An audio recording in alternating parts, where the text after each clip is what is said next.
Assalamualaikum warahmatullahi wabarakatuh. Video kali ini saya akan membahas seputar BI checking atau slip OJK, teman-teman ya.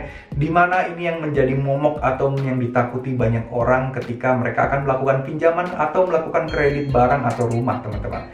Nah, sekarang apa sih dan bagaimana cara membaca skor kredit di BI checking dan slip OJK yang membuat pinjaman kalian ini ditolak atau mungkin saat ini kalian sedang di blacklist oleh BI checking sehingga tidak bisa melakukan pinjaman apapun, tidak bisa KPR dan tidak bisa melakukan kredit apapun juga. Nah, di sini saya akan fokus untuk membahas atau menjelaskan bagaimana cara membaca skor kredit yang ada di BI checking. Dan tentu saja skor di BI checking itu yang menentukan kalian diterima atau disetujui tidaknya pinjaman atau kredit kalian, teman-teman. So, buat kalian wajib tonton video ini sampai akhir yang ingin mengajukan pinjaman atau ingin mengajukan KPR. Nah, kalian harus pahami dulu bagaimana skor kredit kalian. Nah, di skor BI checking ini skornya itu adalah antara dari skor 1 sampai di skor 5. Nah, skor 1 itu berarti artinya kredit kalian lancar ya, teman-teman. Jadi kalian udah pasti disetujui di sini dan tidak ada masalah, maksudnya tidak ada masalah di riwayat kredit kalian, teman-teman. Nah, kemudian skor 2. Skor 2 itu artinya kredit dalam perhatian khusus. Yaitu kalau kalian punya tunggakan cicilan kredit dari 1 hingga 90 hari. Jadi kalau kalian punya tunggakan dari 1 sampai 90 hari, itu kalian masih masuk ke dalam skor 2, yaitu kredit dalam perhatian khusus. Nah, kemudian skor 3. Skor 3 ini artinya adalah kredit tidak lancar. Nah, ini berarti dengan tunggakan cicilan kalian itu berarti 91 hingga 180 hari, teman-teman ya. Jadi sebenarnya kalau misalnya ini bedanya apa dengan skor 2? Skor 2 tadi kan masih dalam masa toleransi lah, teman-teman. Kalau masih dalam toleransi itu biasanya kan aturan OJK itu jelas ya. Kalau kalian misalnya pinjam di pinjol, pinjam di bank, kalau lebih dari 90 hari kalian gagal bayar, telat bayar, itu sebenarnya pihak bank nggak boleh menagih kalian lagi. Nah, pihak bank tinggal melaporkan ke BI checking atau slip OJK dan dia akan memberikan skor kredit kalian buruk atau blacklist nama kalian. Nah, makanya untuk skor 2 itu masih dalam perhatian khusus. Siapa tahu kalian dalam waktu 90 hari ini bisa membayar tagihan kalian. Nah, setelah kalian melunasi dalam 90 hari itu otomatis berangsur-angsur skor kalian bisa menjadi skor 1 lagi. Tapi itu tetap butuh waktu, teman-teman ya.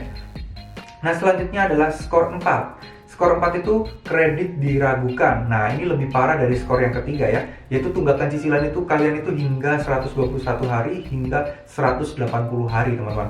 Ini sangat panjang ya, jadi orang ini benar-benar parah dan tidak membayar. Dan biasanya sih ini orang-orang yang kadang melupakan bahwa dia punya utang sebenarnya, teman-teman. Jadi kalau kalian punya utang Rp20.000 saja dan kalian nggak bayar dan kalian telat 121 hari lebih, itu kalian mendapatkan skor 4 ya, meskipun cuma Rp20 aja ya. Nah, sekarang skor kelima, ini adalah skor paling parah, yaitu kredit macet. Dengan tunggakan cicilan kredit ini lebih dari 180 hari. 180 hari itu berarti 6 bulan ya. Nah, 6 bulan ini kalian sudah macet, teman-teman. Ibaratnya begitu. Nah, karena makanya itu banyak kejadian negosiasi penghapusan bunga, diskon pembayaran hutang dari pinjaman bank ke pinjol itu terjadi setelah 6 bulan, teman-teman. Jadi kadang banyak nih yang ngeluh tunggakan kartu kreditnya itu sangat membengkak. Nah, setelah 6 bulan dia negosiasi dengan bank yang akhirnya dia hanya bayar hutang pokoknya saja. Nah, makanya biasanya itu terjadi setelah 6 bulan ya, 180 hari. Biasanya terjadi di bulan-bulan seperti itu, teman-teman.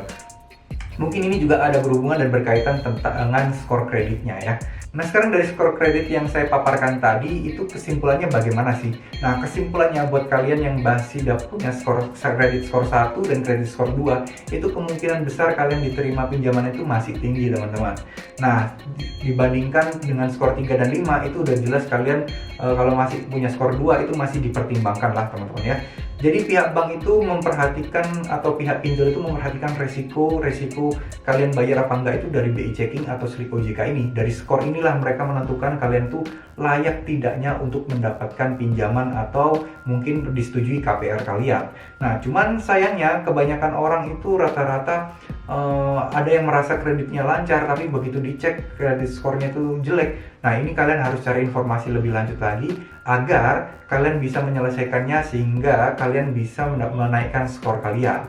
Dan ini prosesnya juga butuh waktu ya. Kalian kalau mau cepat, kalian bisa minta surat klarifikasi atau keterangan dari pihak bank atau pihak pinjaman online-nya untuk kalian pegang bahwa kalian sudah melunasi dan menyelesaikannya, sehingga nanti kredit skor kalian ini bisa dipercepat untuk ibarat kata diputihkan lagi atau dibersihkan lagi, teman-teman.